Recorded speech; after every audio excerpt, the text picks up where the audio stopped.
Hello, everyone, and very good afternoon to you wherever you're joining us. Thank you for joining us and staying with us. Hopefully, throughout the duration of this very important program at this juncture in our country's history, we're rapidly approaching elections 2025, and a number of events, unfortunate events, have occurred in our country within the last few days. On one particular day, there was a situation with a youngster being murdered in Linden. Two youngsters being shot and killed in the course of a robbery in the city, police brutality in the municipality of Linden, road accidents, all sorts of unfortunate situations hitting our country all at once. And we're going to be discussing some of that today. Our focus today would be on Linden, and we have two very important guests who will be joining us shortly to discuss the issues in Linden. But before we get to Linden, there are a few tidbits I'd like to share with you on this Palm Sunday. To all our Christian sisters and brothers, we trust that as you go through today, Palm Sunday, and you reflect on the story of Easter and the importance of the resurrection of Christ to our Christian life, to our salvation, to our hope for eternal life, that you join in national prayers for our country at this particular time when we seem to be enduring a lot of very, very grave and difficult circumstances. We are in the Easter season. The Easter season is the foundation of the Christian religion, the Christian faith, where the resurrection of Christ means for us the redemption of man, the forgiveness of sins, and life everlasting. Let's tell you what's happening. Region 1 is a complete mess, this I can tell you. Region 1 is in a complete and total mess.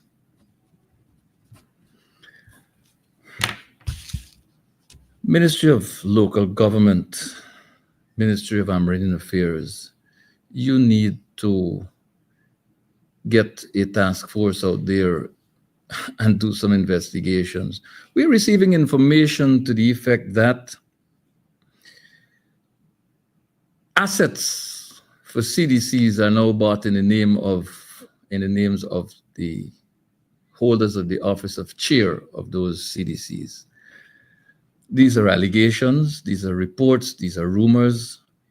You need to investigate, and you need to come clean on these matters. The other thing is, CDCs are registered, as far as I'm aware, under the Friendly Societies Act. There are a number of considerations for ownership of equipment, ownership of assets, and the question is, are CDCs compliant with these prerequisites? You need to tell us. There is a report Nation Watch received a report that a particular CDC in the Matakai area is temporarily holding on to an ATV, an all-terrain vehicle, which was purchased for the village of Tasiwini. Tasiwini is between Papaya and Baramita in that subregion.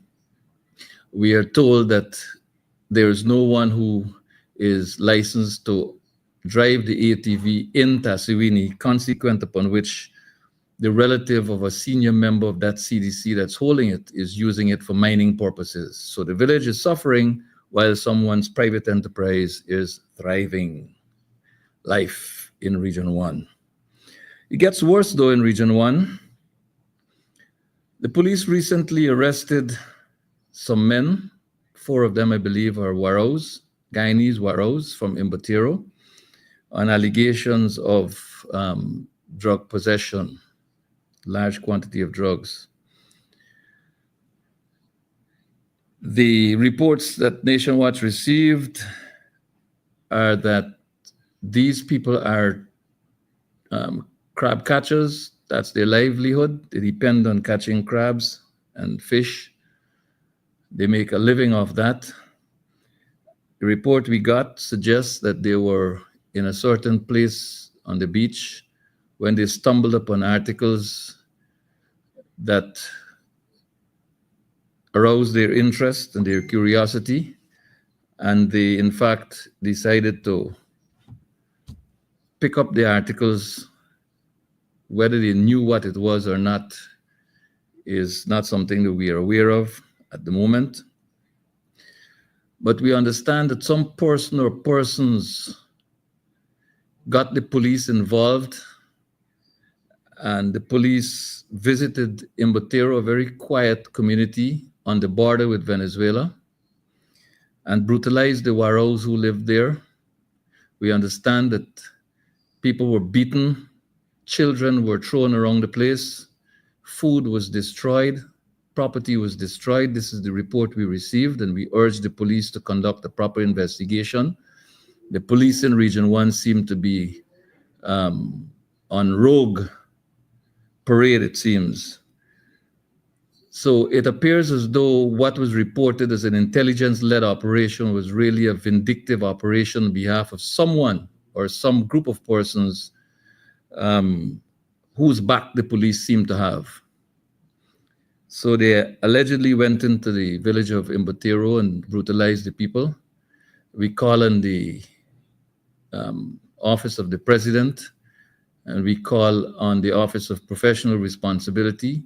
We call on the Police Complaints Authority to get to the bottom of what happened in Imbotero, get people into Imbotero, interview the Waraos who live there, and find out if the information that we're sharing now that was shared with us is accurate or not. We understand that the people were threatened to the effect that the police will come back and deal with them, and they now live in fear. And remember, when you cross the Imbotero, you're into Venezuela. So if we drive fear in our own people, we're playing into the hands of the Venezuelans as well, because from the time they cross over there, they're no longer in Guyana. And this is, I believe, not the way to treat anyone. These people reportedly know absolutely nothing about drugs, drug use, or drug trafficking. I am advised by the residents of the Mabruma subregion that the person who appears to be closest connected to the issue is known to the police, who seem to have no interest in that person. By the way, it appears as though, looking at Demerara waves and the picture that was posted along with the news article showing 9 bales of the particular article, there's a feeling in the Mabruma subregion that at least one seems to be missing. So the police high command needs to pay some attention to what's happening. And then there's the other issue where the United States sanctions are up in the air.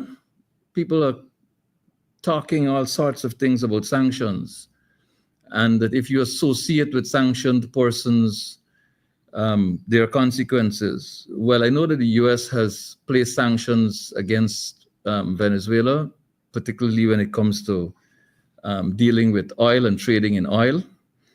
And the police may wish to know that one of their own, a senior member of the Guyana Police Force, is alleged to be the owner of a fuel smuggling boat. It is further alleged that a regular citizen who is closely associated with the community policing organization fronts for that person.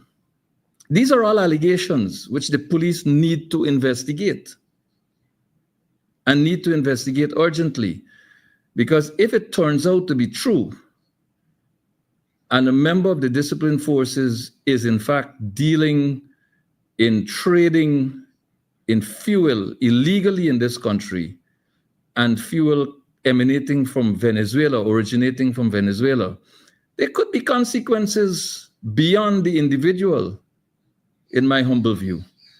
So these are matters that the police and the authorities need to pay some attention to. And then there's the question of police brutality in the Mabruma police station. Reports suggest that beating people in custody seemed to be a habit in Mabruma. I mean, I grew up in that place, and everyone had high regard for the police. They were very, very professional back in those days. Everyone remembers lead detective Corporal Bunbury, who was one of the most respected people in that community. These days, you hear about police brutality, and the 4 Warao gentlemen from Mboteru who were arrested, residents claim to hear them screaming in the police station and have come to the conclusion that they were being beaten, being tortured. Mabruma Region 1 in general seems to be in crisis and requires urgent attention. There is need for a change in command in the police force, in particular, in Region 1. Ladies and gentlemen, that's it for now from Region 1. We shift our attention to Region 10, to the municipality of Linden. And we're going to be joined by Mayor Sharma Solomon in Linden. Mayor Solomon is currently at the home of the relatives of one of the deceased persons in Linden. You know, we're going to put some footage up there so you can see why we'll be discussing this. A young man was shot and killed by the police. The story that the police put out there is torn to shreds by the actual video that was eventually released. The police in their statement said officers left the station properly attired in force-issued uniforms and described the weapons that they went with. Concluded that one policeman, sergeant, I think it was the rank reported, approached a young man who ran, attempted to escape by climbing a fence, that the policeman pulled him off the fence. There was a scuffle and the forced firearm went off, causing injury and eventual death to the young man. The video showed a completely different situation where a black, heavily tinted minibus stopped at a particular place. A gentleman stepped out in black trousers and white t-shirt with a firearm. A young man ran. The big man ran behind him, and there's no evidence of any fence, but he came back dragging the youngster, as you can see in this video. There he goes, bends over. Somewhere around there's a shot, and then he drags the youngster back towards the minibus, throws him in like a piece of cargo, and went on his way. This is what the footage is saying. This is unedited, and this evidence, I'm sure, is with the police. This incident, this brutal, heinous crime resulted in the reaction of the people of Linden. We're also hoping that our brother, Dr. Dexter Todd, who is also with the family, may be able to join us. But let's bring in Mayor Sharma Solomon at this time. Welcome, Mayor Solomon, to Nation Watch, and thank you for joining us. Mr. Mayor, you need to unmute your mic, please. Thank you, Marvin. Sorry about that. It's good to be on, though it's a very sad occasion, and though my location I would have liked to be a little more ideal, I'm actually out with some legal counsel in support of the family and some of the witnesses that actually were on the scene when Mr. Peters and Mr. Fodgenay were both killed. So sorry about that, but thanks for having me on the program, Marvin. Is Dr. Todd anywhere close to you? Yeah, he is at the moment. At the moment, we have the RSS team, though the families are... You sure you didn't miss a letter there? So we are to meet with them at 1 o'clock at the Watuka guest house. The families are here and they came by because two witnesses came forward after we arrived that actually were in possession of some of the evidence. And they came by, and Dr. Todd, his presence is to give legal advice to the family and counsel. And some of the witnesses have asked him to stand in while they are being questioned. So I know he's there at the moment with the minibus, which is a couple of 100 meters away, as they are conducting that interview at the moment. Sharma, talk to us about a particularly troubling situation. Whenever there is civil unrest in Linden, the police seem to come out with lethal intent. We saw in 2012 when three youngsters were shot with live rounds. They obviously died. The inquiry, the outcome of the inquiry was not satisfactory to the people of Linden. They still live with that. And the family members, I know one of the father of one of the deceased, and they still live with those scars. And now here you are in another situation where the police came out in their numbers and came out apparently with intent to hurt people. Why is it that lethal force always seems to be among the very first of the options to be exercised by police in Linden? It's a very, very good question. It's a very important question too, with regards to how do we ensure that these things are not repeated, even though we see them repeating themselves. I know 2012 would have been the most recent incident, but not only 2012, but nationally, we have seen some of these matters where extrajudicial killings are conducted by the coercive arm of the state in the Guyana Police Force. But in the case of Linden, though there are those very short-term things that you can look and assess in terms of police response to engagement with the public, there are many deeper perspectives that one can take, and I think it's very, very important. Linden's position as a town that provided that sort of support for the colonial structure and the imperial structure of the bauxite era. You could not have, I just told you we're going at Watuka Club to meet with the RSS and the families. Back in the days, you could not have even set foot on Watuka Club or you would have been shot. To go to Mackenzie, you would have been shot.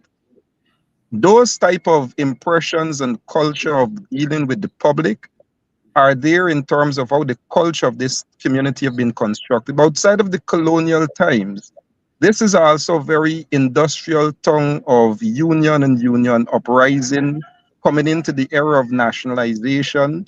In the 1970s, 1970 to be exact, when we had the issue of becoming a republic 4 months after Linden became a town.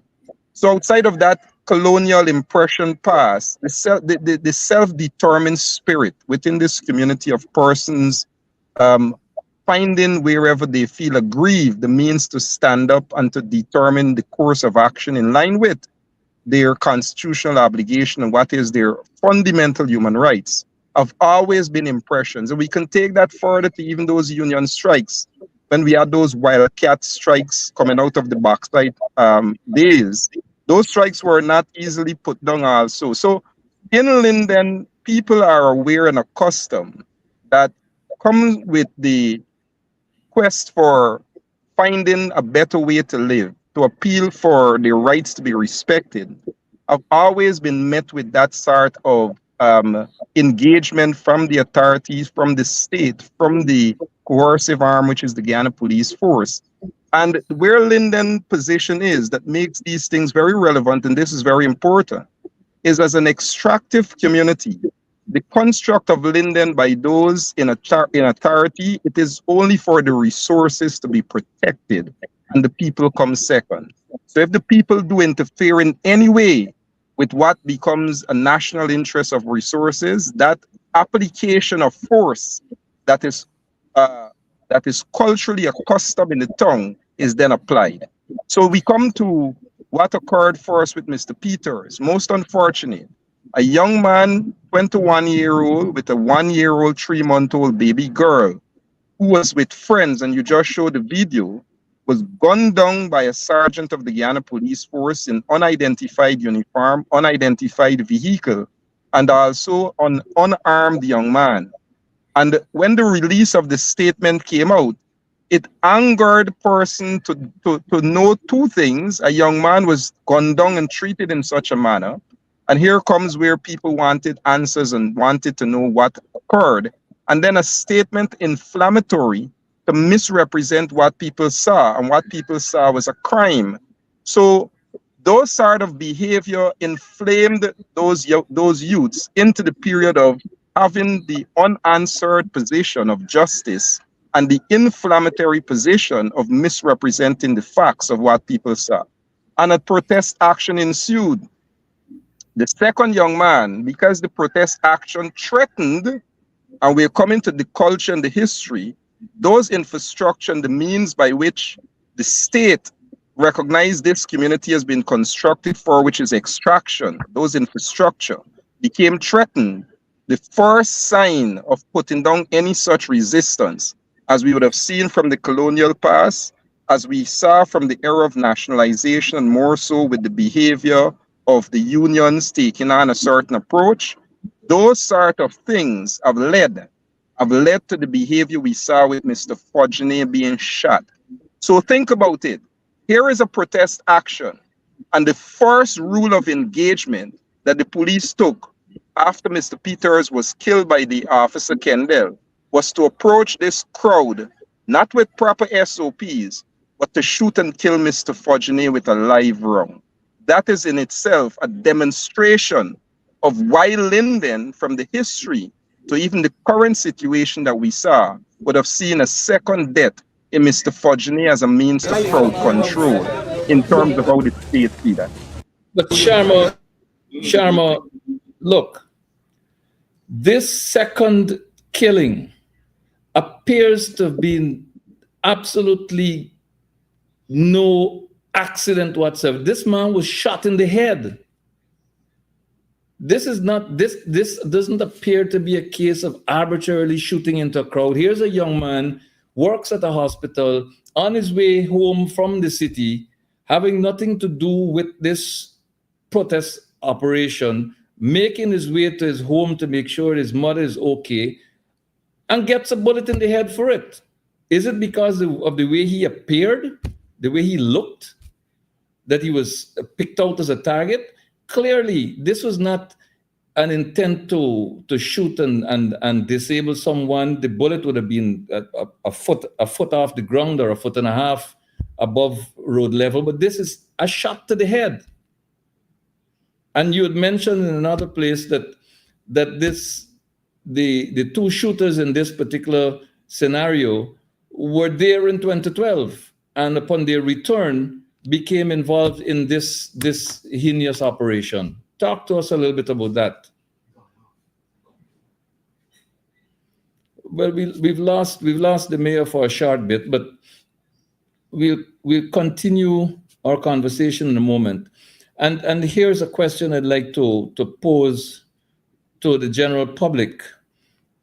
The CARICOM Regional Security Outfit, the RSS, do they really have any legitimacy to investigate what's happened, something that has happened in Guyana?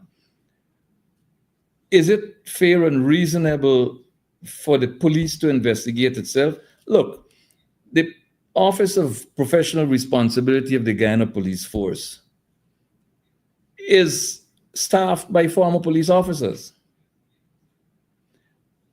It is a case of the police investigating itself. The RSS came here before, when the Henry boys were killed. They spent a week we were never privy to what it was they did or were doing. At the end of their visit, they simply expressed confidence in the Guyana Police Force in conducting the investigation, therefore blessing in advance whatever the Guyana Police Force will come up with as an end product. And that brought no closure to the people of this country as far as the murder of those two youngsters is concerned. And then, of course, we know that Harry Singh died. And where's the report that brings a sense of closure? As far as we know, there's none. But one of the burning questions here is the legitimacy or lack thereof of the RSS to be involved in local investigation. And the other issue, really, the other question here is, there was a murder on Main Street some time ago. It went cold. A police detective was the subject of certain treatment. He alleged a number of things. He alleged cover-ups. He alleged a whole heap of actions that he felt were wrong. And the matter petered out to almost nothing. Now, all of a sudden, we hear of a particular individual moving around and possibly presenting himself as a candidate in upcoming elections.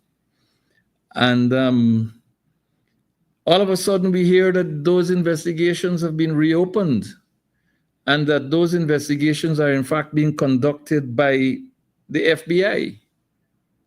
Why, in the case of the Henry boys, relatives requested forensic investigators, persons offered, I understand, to pay for investigators to come and do their work, and those were rejected.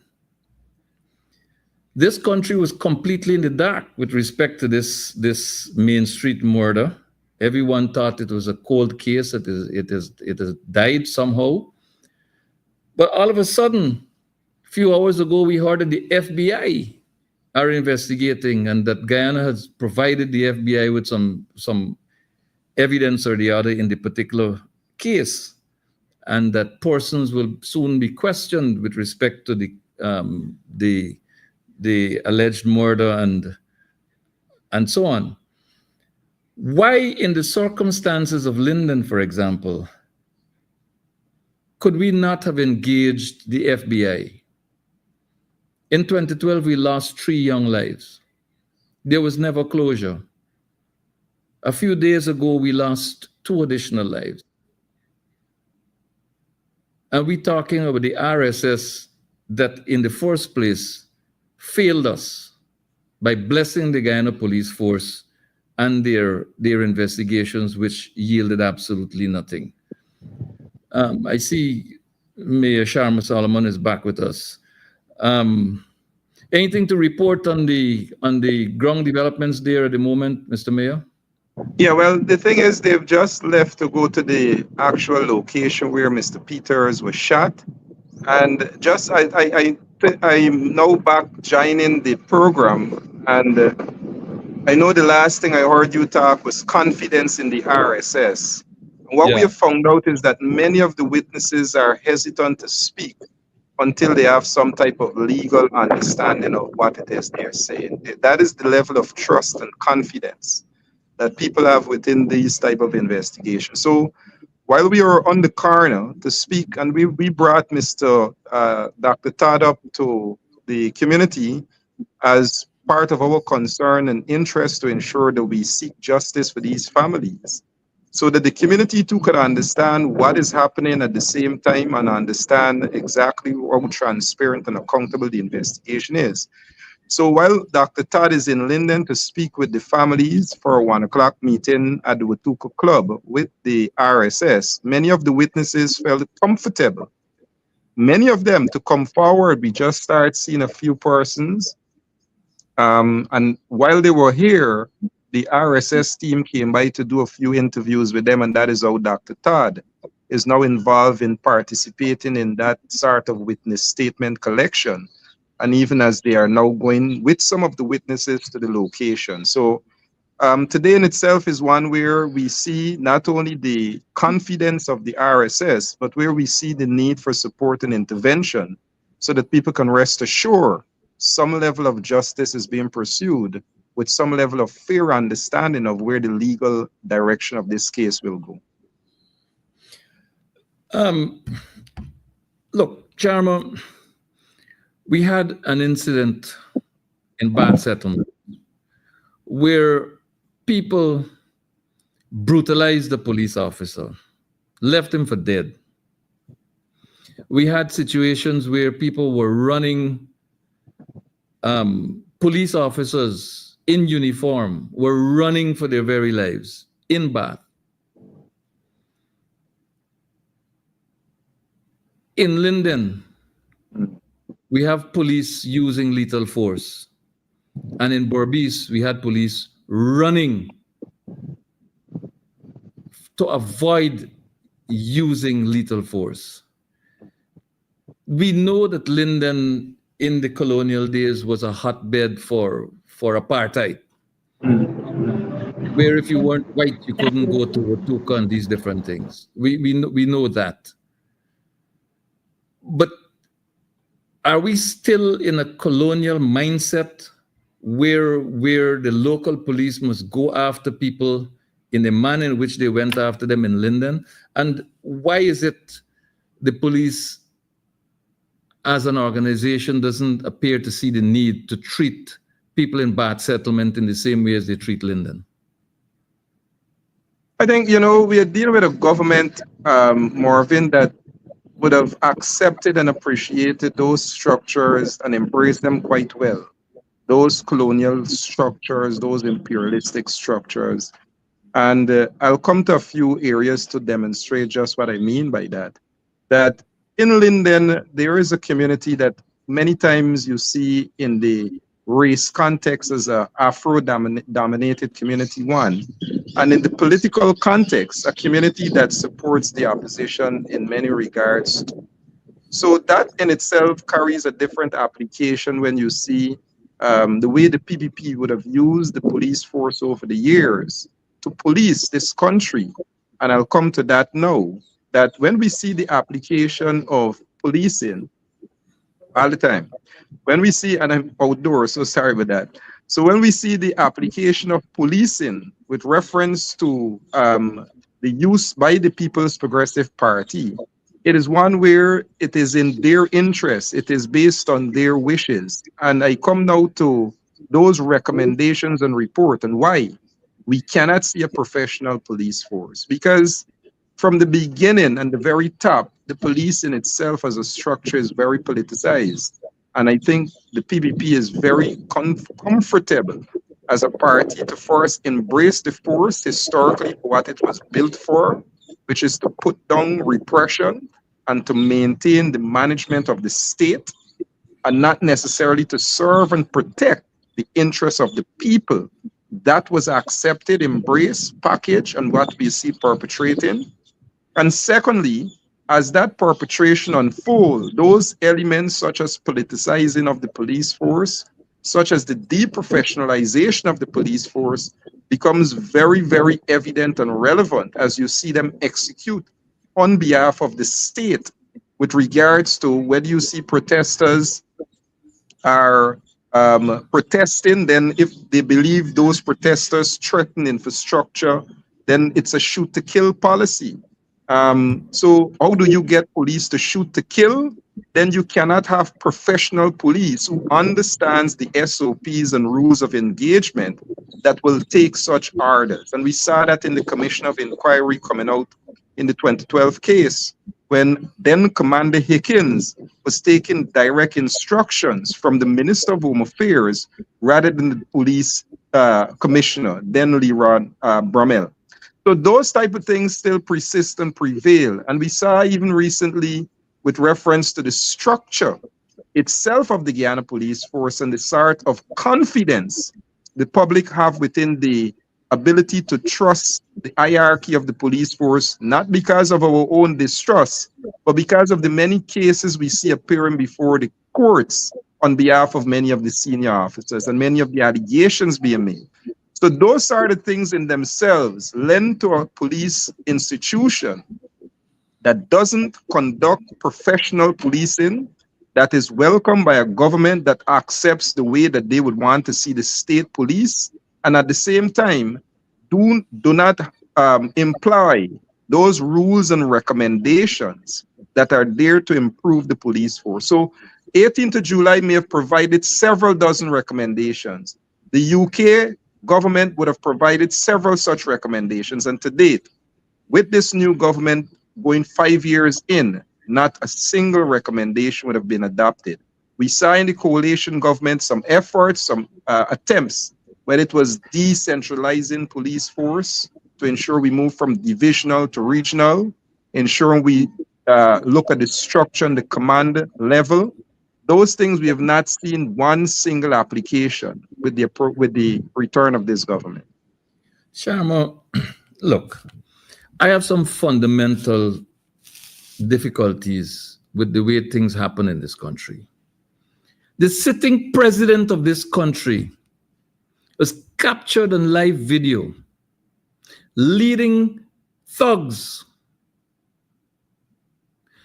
He will now describe anyone behaving in that manner as thugs and domestic terrorists. Those would be his words to describe people doing the things he was doing at the Pegasus or the Marriott, wherever it was, when he and a group of people attempted to overturn a motor vehicle with a sitting minister in that vehicle. No one was arrested. No one was prosecuted. No one was shot, beaten, pushed aside, or ill-treated in any way. The police officers stood there, and a minister of government was sitting in that vehicle. In Bath Settlement, there's video footage of a man pulling out a gun. And having police on the run. A civilian. And you had police officers running for their lives. No one was arrested. No rubber bullet was fired. No tear gas was used. No one was arrested. No one was prosecuted. But here you are in Linden with live bullets being used, and people on this, looking at this program, are making statements that the PNC is racist. Because we're discussing this issue, we are racist. Well, show me one East Indian policeman on the line in Linden. Show me one East Indian policeman on the line in Linden. But Marvin, let me just say how ignorant some people could be, because Mr. Peters look just like you. I know he is. So I think what's really happening, well, why it's unfortunate, very, very unfortunate that this is what the country have become, when we cannot see that an unarmed young man in the prime of his life, 21 years old, could have been gunned down by the coercive arm of the state, that it means any one of us and our children should see that as a threatening environment when that is the behavior of the police against any race, any political association you may have, any religious affiliation you may decide to be part of, or orientation that you may choose to have. If you choose to then differ, that is what they are saying, then you become a target. And it's a very dangerous environment when Guyanese cannot see that is the direction that this government is taking the management of the state in using the coercive system to perpetrate its acts. Any one of us and our family now becomes target and are in danger of anything happening to us. That is very, very important. Let's look at what happened in part at Bath Settlement.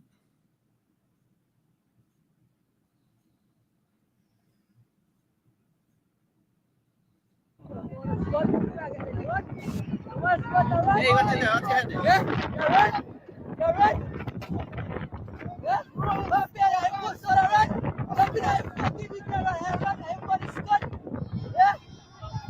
Remember, this is all riot. everybody. What's action here?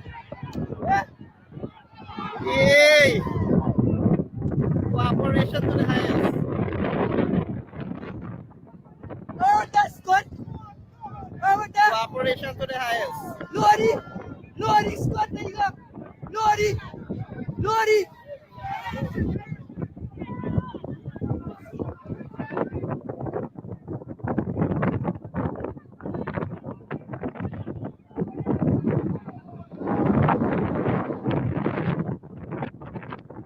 Was that is footage of the peaceful protesters in Bath Settlement. Peaceful protesters, some bearing the flag of the People's Progressive Party. Very peaceful. And we will show you, and we'll urge viewer discretion in this particular image we're going to put up at the moment. We do not intend to offend. We just want to bring to you the reality of what happened in Linden. We're going to show you a very graphic image of the second young man who was shot and killed. We want to show you this, and if you are intolerant of graphic pictures of this nature, you can just turn your device away for 30 seconds or so, and then come back. So here it is. This is the result of Linden versus the result of Bath Settlement. We'll take it down now. There's a significant difference in what happened in those two locations. The question for me, at the expense of being labeled racist, is why? That's the question for me. Why? Well, yeah, Marvin, I think it will always be the question for persons who take for granted, and I'm not saying we do, but how the government can take, and I heard the vice president and I heard the president speak of rogue elements in the Guyana police force as to make this a very isolated issue. But the point was made, as I said earlier, that who was the rogue element in Linden in 2012? now that's I'm coming to the systemic. I'm coming to the systemic failure. Is he still in the force, and what office does he hold? Well, the commission at the time was the commander on the ground in 2012. I think, as I mentioned with the report of the Commission of Inquiry 2012, 18th of July, it was quite important for those recommendations to be noted because it made recommendations as to what should be done with the police commander then, what should be done in terms of the police high command, and how it should be done in terms of moving forward with policing and their SOPs. Those things were completely overlooked. And again, why? Because of those two factors: to keep the police force politicized and to ensure the force works in the interests of a government who would have adopted that colonialistic posture of putting down anyone that resists, anyone that seeks self-determination, and anyone that seeks to even use their constitutional right, as we did in 2018, to protest legally, or even unarmed protester, to shoot to kill. And we see where those differences are in Bath settlements, where people are approached in a different manner, but in Linden approached in a quite different manner because they're taking instructions, as the 2012 report outlined, directly from members in the state apparatus. Now, the president of this country, the holder of the office of president of this country, became president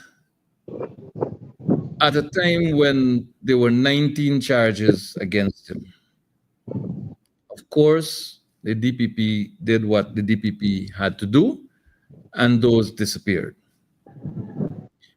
The holder of the office of president of this country was in a crowd, leading that crowd, as they intercepted and attempted to turn over a motor vehicle, a state motor vehicle, assigned to a sitting minister of government who occupied that vehicle at the time of the assault. And nothing happened. There were allegations of a plot to kill a sitting president named David Arthur Granger.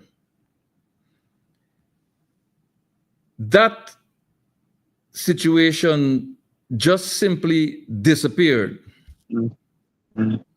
under a cloud of suspicion. Everything just disappeared. And these are very, very serious situations. But for some reason, I mean, I've had my experience with Linden. For some strange reason, the element of force is unbelievable. Yes. Unbelievable. And in the process, innocent people become unwitting victims, as in the case of this second young man who was shot in the head and killed. I know people called me saying, Mervyn, we outside of Linden, we come into the city from Latham.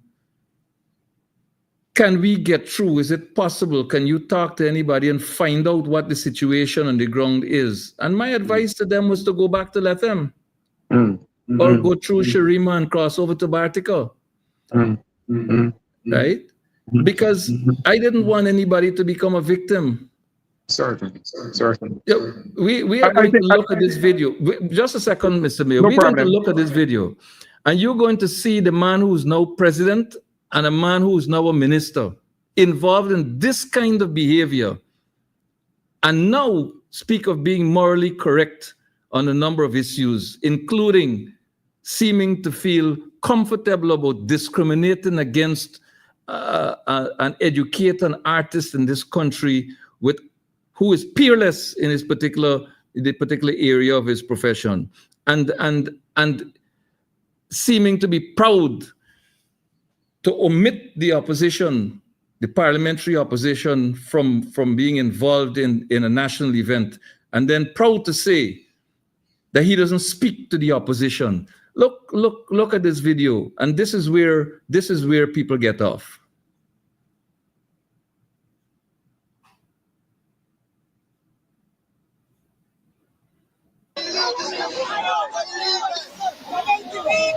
Look at the posture of the police.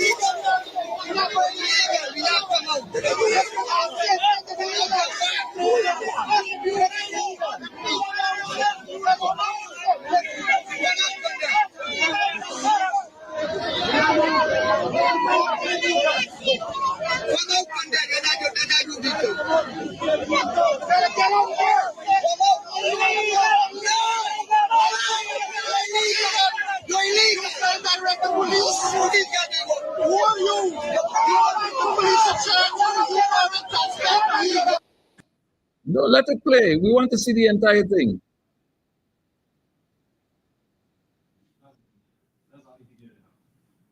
This is the kind of behavior that the People's Progressive Party wants Guyanese to forget. This is the kind of despicable public officials publicly exhibiting the limit to which their intelligence can get. But then they come back and in government treat people in a subhuman manner. This is unbelievable. I mean, I've heard senior officials talking about this thing here in Linden, Mr. Mayor, and very few words were spared for the families of the deceased. Absolutely no word was spared for the deceased themselves. But the only concern seemed to be the bridge. Marvyn. Hold a second. I've heard presidential aspirants saying the infrastructure belongs to the people, protect the infrastructure. What about the people? Don't they have rights? Does the Constitution not provide safeguards for people who legitimately exercise their right to protest? Let me just say this. That is a very, very important point, that how people are treated in itself is a direct reflection of the human element of a caring government. The government like to say it's a caring government. And the most important thing in this country would be your human resources. The most important constitutional right would be the right to life. And in those two positions, you see a complete variation and hypocritical approach by the government towards those two positions of ensuring that the right of life is sacred and protected, and to ensure that people are given a fair chance to express their grievances. I think, when you see a government behaving in such a way, and Linden now becomes particular as it relates to why they believe historically those resources to protect, those infrastructure protect, are more important. Linden connects 6 other towns, 6 other regions across this country. Linden is where you find 60 to 65% of the natural resources coming from or through the community. Linden is one of the community that socially, politically, and even economically inspires the rest of this country in many ways. We can talk from the bauxite generation. So, like the colonial preservation, and this government sees their business interests and asset at all costs, the infrastructure that allows these resources to develop, the infrastructure that allow these resources to move, must be protected and must be dealt with. Anyone who object or obstruct in a very vicious and violent manner. And that is what we've uncovered over the past. So we would have had Minister Edgell in Linden on the said evening of Tuesday, Monday, when this incident occurred at a meeting at Aichuni. And Minister Edgell did not even offer any sympathy, except say it's sad what happened to the family. 1 second, and with 10 minutes emphasis on the infrastructure not being obstructed. That is in itself a reflection. Here is a man who professes how close he is to understanding the relevance of faith and belief, and couldn't see the humanity in the side of a young man who is with a 1-month, 3-year-old baby girl who was gunned down, and the facts of how that was done was misrepresented. He is more concerned about what that action would have caused in terms of the outcome, than rather than understanding that at the prevention of that action and further actions, we would not have such an outcome. And I think that is where they've mixed the priority to understand the importance of what a caring government is, their social responsibility to the community, and then understanding where infrastructure should help to ensure those social developments are properly promoted. Sharma, Linden seems to be coming under the PPP's microscope. And one has to wonder about these developments. You already spoke about the coincidental nature of the 2 shooters in this situation, having regard to their presence and participation in the 2012 fiasco. And now they return and these developments. But you, as mayor of the town of Linden, the town council approved an annual budget for 2025. On the revenue side, you projected income from bridge tolls. I believe you said $70 million. Is that per month or per annum? Your mic is muted. The 70 million, is it monthly or annually? Yeah, I'm sorry, we lost the mayor there, but the issue here is that the town of Linden had budgeted on its revenue side to receive money, being, among others, other sources from bridge tolls. 77 to be exact, Marvin. That's for the year. Is it for the year? That's for this year. Right. No, that's just on the council. 10% in fact, our 30% earnings would be that 77 million. However, the Right. total earnings of the bridge would be far more in terms of what is then given to NISIL and what goes into the bridge repairs. However, we Right. have So included our share to be 77 in our 2025 budget. right. So that you are now left as a council with a $77 million hole in your revenue side. That essentially means that you cannot meet the totally projected expenditure Sure. to run the municipality of Linden. You have simply asked for an engagement with central government, which never consulted with your council, Certainly. which never intimated to the council that it has an intention to do a certain thing, just simply made an order that this is what's going to happen from this date. Have you received any indication from central government, which in my humble view violated every one of the basic tenets of local democracy by doing what it did? I mean, nobody has a difficulty with a toll-free bridge, but obviously the municipality has a difficulty with lost revenue. What's happening? Well, we have never objected or we have never given our position in favor of. We have always said that, and you mentioned hesitantly about if this is a violation. It is a constitutional violation. It Of course it violates is. Article 13 of meaningful consultation and meaningful engagement, especially when decisions are going to be made to impact the well-being of communities and the lives of those people in the community. I think that fundamentally should have brought the government to an understanding of ensuring they engage with the council to not only advance this position, but then to find out what sort of effects this will have. At the meeting on February of the council, we had already increased our salaries that weren't increased for the past several years, dating back 2019. So those increases will certainly be affected, and the intended increases for 2022, 2024 are certainly going to be reconsidered.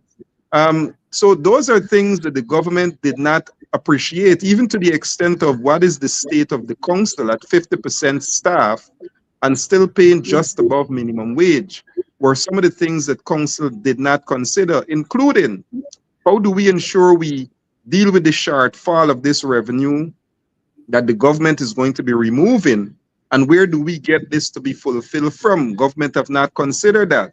Because in Linden, we have several housing schemes that have not been handed over to the council, but the council is there and will have to conduct work nevertheless. We have many of the properties and many of the schemes that are not paying the appropriate rates. We have not done valuation of property in decades in this town. We have in commercial location, in fact, residential location, several commercial properties that are operating. So those things have prevented the council in the past from even engaging on how do we look at new revenue generating stream. Now, to have this removed in itself, government is not going to, and we would hope, not take into consideration that what we want would also be how to increase those revenue, how to pull in new revenues. So not giving us a chance to pull in new revenues will take care of that 77 million, because those revenues will help the council to increase our staff and our service performance. However, they must now say, how do we deal with this 77 million? And I saw recently the vice president announced that all towns will be receiving a $50 million subvention. Commendable that we're increasing the subvention, but once again, the municipalities were not engaged to see what it is that will make the municipality more effective and efficient in its management. So subventions are in themselves assigned an appropriated amount. You cannot do more than what a subvention is entitled to do. And in this case, as is needed in this town, is the opening up of a new cemetery. We do not have the means to deal with salaries. We do not have the means to deal with anything else. So though we recognize there is an increase in the subvention, though we recognize that the removal of the 77 million is going to be done, what we have not gotten is a clear understanding of how the councils will continue to function effective and efficient with this shortfall, and to understand where government must ensure they consult with councils to truly appreciate how to appropriate fundings to these councils? Mr. Mayor, there's a Fiscal Transfer Act. There are formula out there to deal with how do you compute the volume of subventions. What sum is going to be given to which municipality or which local authority? Population, natural resources, all those different things. Certainly. Why does the People's Progressive Party believe that it must dictate? It's election year, Marvin. It's election year, Marvin. It's election year, Marvin. So just throw money. This is a disease of the People's Progressive Party. This is a disease. These people are afflicted by this whole business of domination and control. The city of Georgetown doesn't get what it has to get. When it tries to raise funds, they come and they accuse the mayor and councillors of all sorts of nonsense. They refuse to do valuation. The local democratic organs are not allowed to breathe. The local democratic organs are not being allowed to benefit from their entitlement in accordance with the law. And these kinds of things can cause people to become uncomfortable to the extent that they start to speak out and act out. Well, more than that, too, when it affects the governance aspect of what you're talking about, because one of the fundamental pillars of democracy, and though people think ends at free and fair election, is also good governance.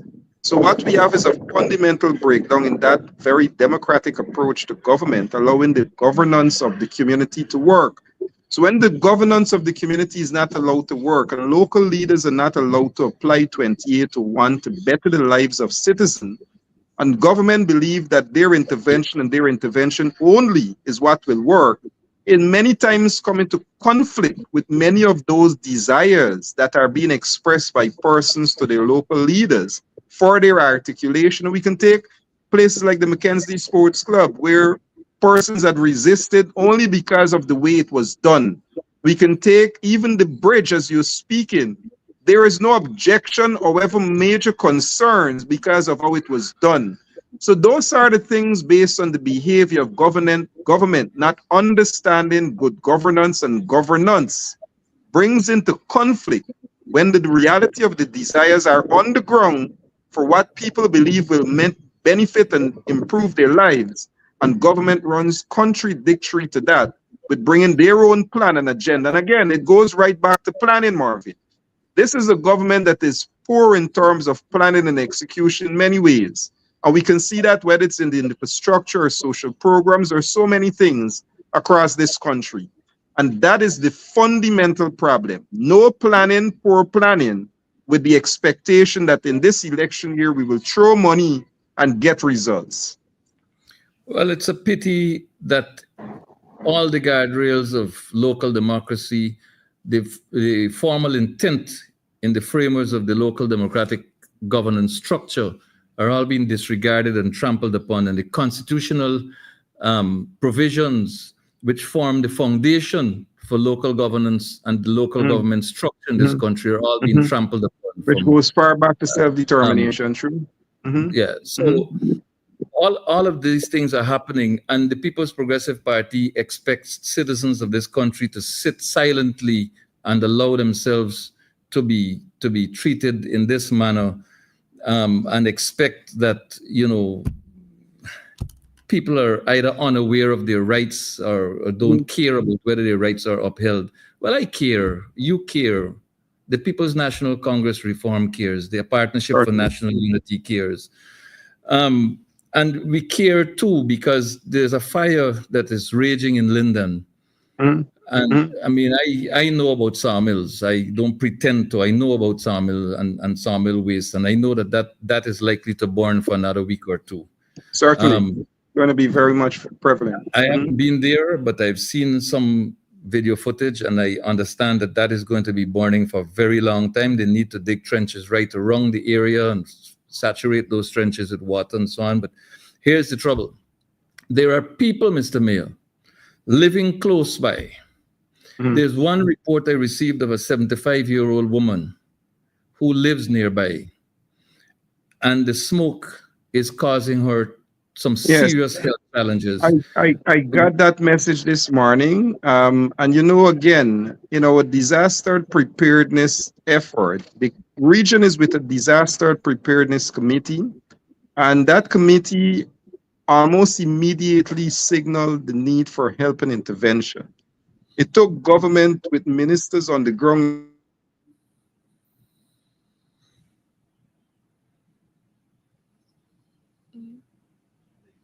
We lost the mayor there for a minute. I'm sure Including the he'll come minister back. of and it's only a night. Sorry about that. 3 nights after Yeah. the fire. And I'd like to say, even though that preparedness committee is directly linked to the prime minister's office, that was the sort of response that we saw. Because I we've won't believe always said in this municipality that, we've always said in this municipality that you have to build capacity and build the institutions of the council, which have not been done. And in that being said, the council doesn't have the resources to fight this natural disaster, this crisis. And what we said to persons is that, and the government, immediately resources should have been given. Now that the resources are coming, the fighting of the fire, because there is no much experience, an entire community is now, because of the methods being used, the flames and the smoke is now moving in the direction of the community. So those are things we wanted to make sure that in this matter with the fire, we have a clearer understanding at the level of central government that the urgent needs of communities and town cannot be taken for granted. And when requests and requirements are made, must be urgently and immediately responded to and given. I think that is where we are with this matter. This is a very out of control matter for the municipality. And I think it's the first experience we saw the fire service having to deal with such an issue. Yeah, this is a situation that may require organized evacuation, and obviously requires medical intervention. We have advised that the elderly person move to another location and to seek medical attention, because this is very, very, very serious. And I wish to urge the Ministry of Health to become involved in this operation, and that there's a central government, regional and local government coordinated approach to ensuring the safety and health of our citizens, whether they be senior or babies. I know that the mayor is extremely busy. Mr. Mayor, if there's anything you'd like to update us on with respect to meetings with the family, meetings with the RSS, and so on. Yes. So I'm now about to go to the Utuka house. I know as I was speaking to you, Dr. Todd was actually looking at some of the witnesses and some of the locations, and they are now going to meet with the families, the RSS, that is officially at the Watuka guest house. So we're now heading over there now. And they've just actually went to the crime scene of Mr. Peters, and they were just looking at some of the video footages and evidence that were captured. Mr. Mayor, I'd like to thank you very much for joining us on Nation Watch and spending this last hour or so with us. And we urge you to continue the good work and to Good. Thank you very much, Marvin. Together. Have a great day. I'm sorry we could not have engaged Dr. Todd, having regard to his involvement in the. Here. Let me see if he's in the vehicle. Hold a while. Sure. Hi. How you doing? Yeah.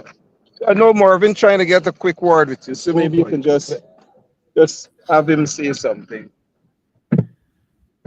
One thing just broke. Dr. Todd, you're live on Nation Watch. A very good day to you. Good day, and good day to your viewers. Thank you very much for the work that you're doing in the town of Linden. We, all of us as a nation, appreciate the effort that you have been putting in. And I know you're fresh back from a long and hard-working sojourn, and to get back to Guyana and on the ground with the people immediately upon your arrival is remarkable and applaudable. I'd like to ask you very quickly, if you will, sir, the Regional Security Service, the RSS, and their legitimacy in this investigation process. What say you?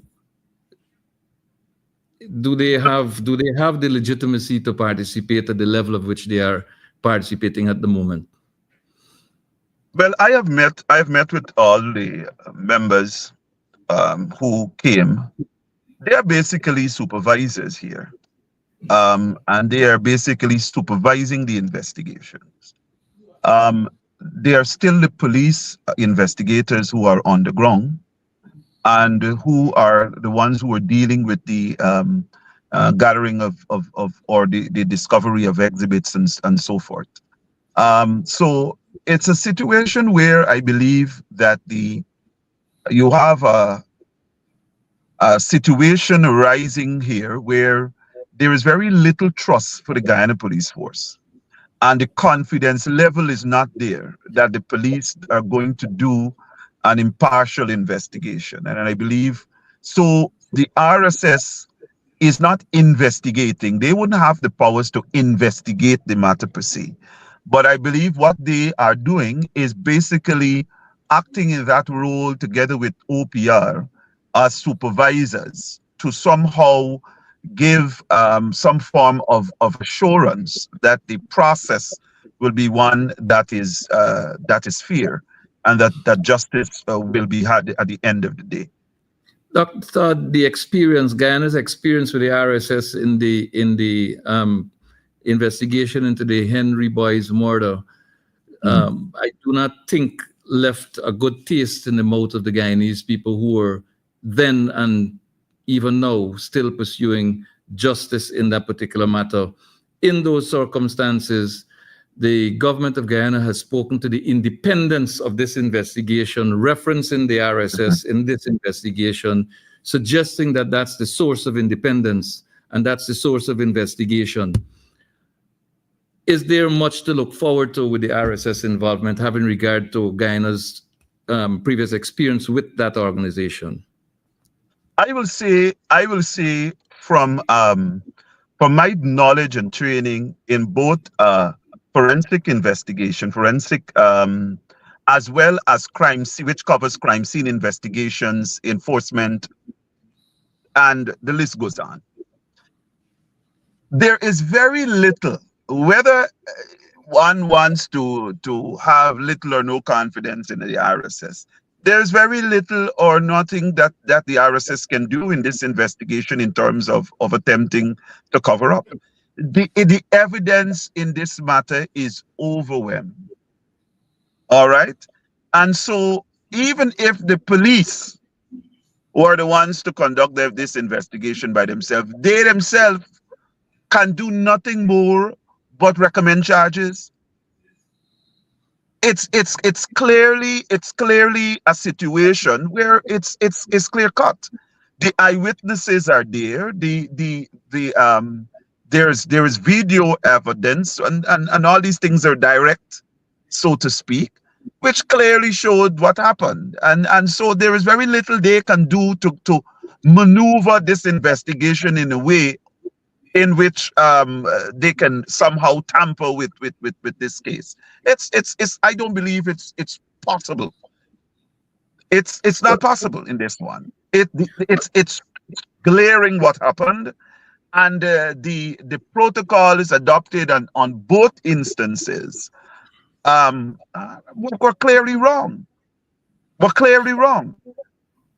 There is this business of another murder on Main Street, which went cold, but seemed to have been politically awoken. And now we're hearing that the FBI is involved in that investigation, and the Guyanese authorities have provided them with some evidential material. Speaking of independence and reflecting on the fact that the Henry Boys murder saw the requests for independent investigators which were put down. And now this one conveniently in Main Street gaining the kind of independence that we thought that one would have had.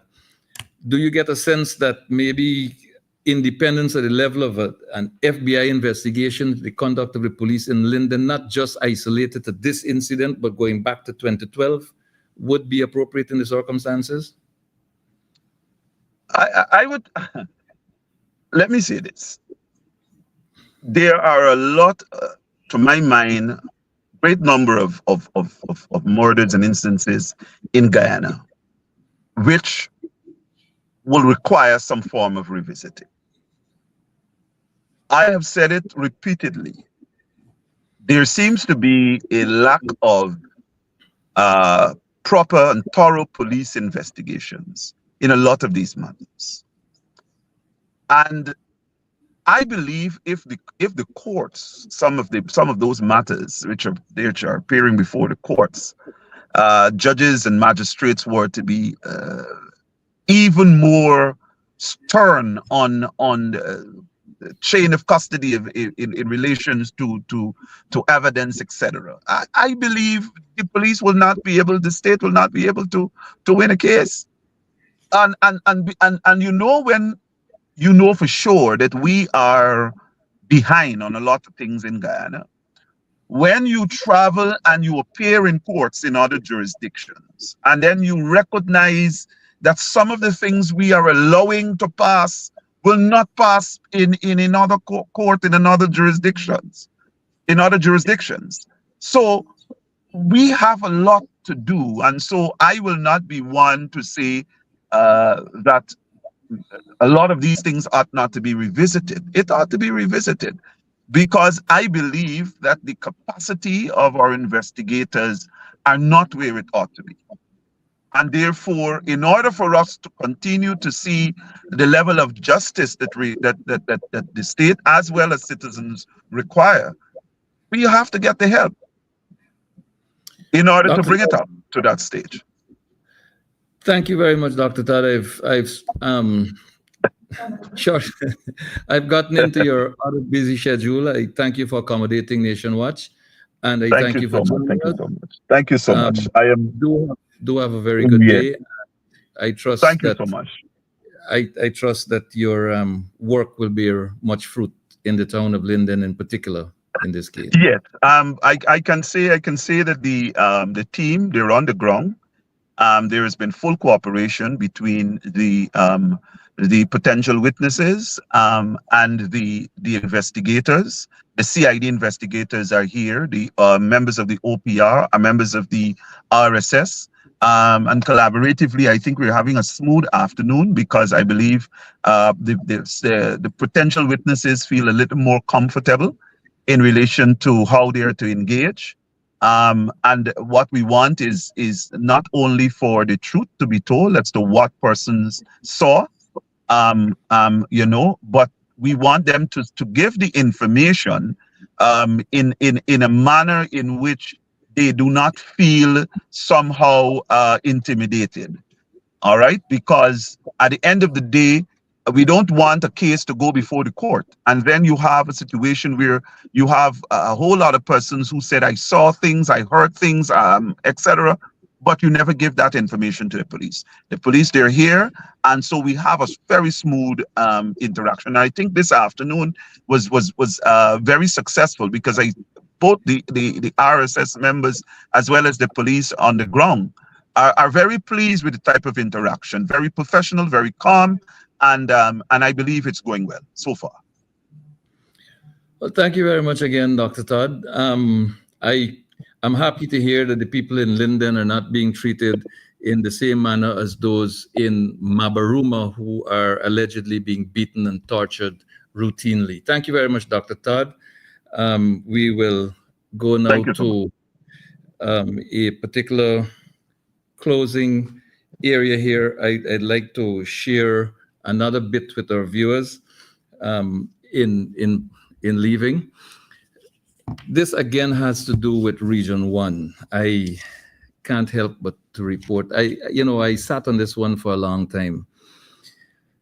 On the morning of January 12th, 2025, the police claimed that they did an operation at 1 o'clock on that Sunday morning. They arrested 3 people.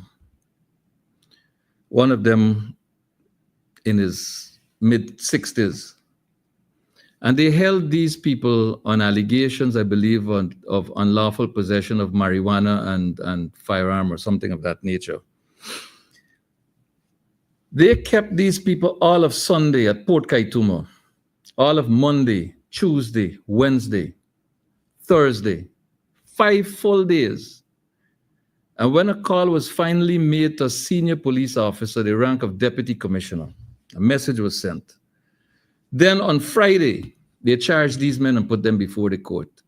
A blatant violation of their constitutional rights. The maximum period of time that the police can hold someone without charge, as I understand it, is 72 hours. These people were there for more than 5 days before they were charged and put before the court. And they only appeared on that day because a complaint was made. But it gets worse, ladies and gentlemen. Lawyers were retained to represent these people. The representation, the court was being held virtually. One attorney was in Georgetown. And he spent from 9 o'clock to 11:45 in the morning when these men were charged and put before the court. And was not allowed to join the court proceedings. Was not allowed. He was in the waiting room. And when the charges were read to these men and they pleaded to these charges and were placed on bail, it was only after then that the attorney was allowed in that room to represent the client.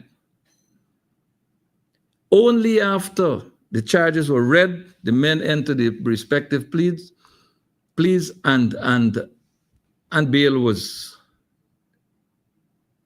set. On the next occasion when these men appeared in court, that court session was held in the Port Kaituma police station. On the next occasion when the court was called, when the men appeared, the attorney again attempted to gain access virtually and could not. After the fact, after the adjournment, it was discovered that the court proceedings were removed from the Port Kaituma police station to the new court building, also at Port Kaituma, some distance away from the police station. And it was then discovered after the fact that the facilities for conduct of virtual hearings were not available in the courtroom. There was no internet, there were no screens, no anything at all to facilitate the participation of an attorney in representing his client's interests. I saw the court prosecutor at the airport at Port Kaituma some weeks back and attempted to make an inquiry regarding what was happening as far as the virtual proceedings were concerned. And I was told quite flatly, my work is in the court, said the prosecutor. My work is in the court. I have nothing to answer about anything else. I was embarrassed because there I was trying to make an inquiry regarding the upholding of the rights of citizens of this country. But no attention was paid. There was not even a listening ear to say, well, what is it? And if the question that was put was one that the prosecutor could not reasonably answer, then the prosecutor could have said, well, I'm not in a position to answer that, but I'd refer you to so-and-so officer. No hearing, nothing at all, just dismissal. Is that how we run a system in this country? No, and other matters are being held routinely. Other matters are being heard routinely. Are persons who are charged and before the court in Port Kaituma being able to access legal representation? Is this happening? Or are these 3 persons being treated differently from others? Is there a miscarriage of justice on a regular basis in Port Kaituma? Can the magistrates court inquire into this matter?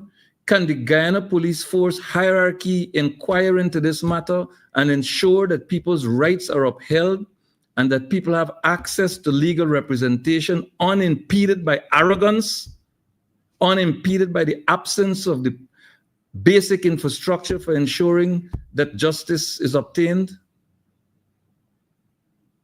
Our country is in crisis, ladies and gentlemen. Elections loom large. Elections soon come. We must elect a government that focuses on its people, on the citizens of this country.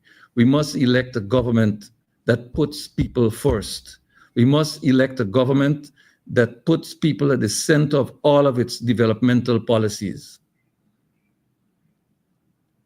Only a government led by the People's National Congress reform offers our country that option. That's all for now. Until we meet again, God bless you.